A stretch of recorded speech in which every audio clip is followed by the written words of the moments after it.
Ladies and gentlemen, there's a type of work some mechanics do that they will never admit to, and it's because they're very ashamed. There's nothing wrong with it. Well, there would be if they were doing it to normal cars, but these cars are special. I do it all the time, and I'm not messed up about it at all.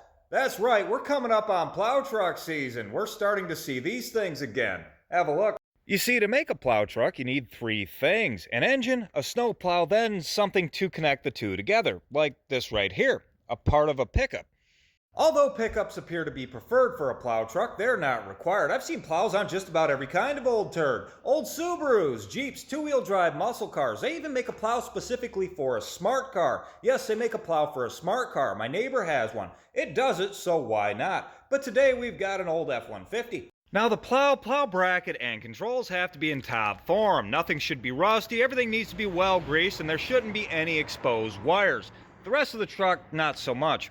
As far as the rest of the truck's concerned, you can relax. Actually, relaxing's a requirement because you'll never keep these things together. Do you need lights and signals? Not so much. Does the engine have to fire on all of its cylinders? Not really. Does the transmission have to work? Not perfectly. Do you need tread on your tires? No, you can just throw chains on there. You actually need to have a heavy hand with these things, and that's why mechanics don't really like to admit to the things that they do with these trucks to keep them going. This plow truck's actually very nice. The doors don't sag and it has brakes. I'm actually a bit jealous about that, but the driver of this truck does have an issue. He likes to plow snow bright and early in the morning, and his exhaust is a bit too loud for his neighbors. Let's have a listen.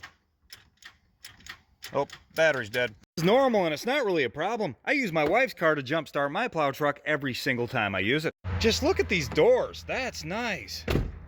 Huh. All right, now let's have a listen. I think the starter's got a... Oh. That ain't too bad.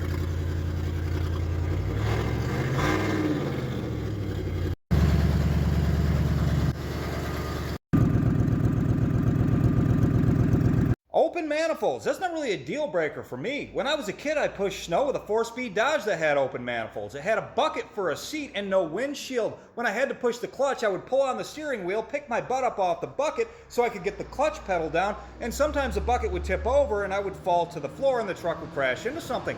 Memories I look back on fondly. This guy needs his truck to be quieter, so what do we do here? We're definitely not going to get those nuts off to change that flange without breaking the studs, and if we break those studs, we'll have to take the manifold off. We are not taking that manifold off. Our only option is to shove a piece of pipe up inside of that one right there, then shove this piece of pipe right here over top of that and just weld it in place, like you would with a plow truck. So here we are, we stuffed that up in there. Notice I'm not doing any cleaning like you would for a normal welding job. And then we're going to put the other one up inside over that.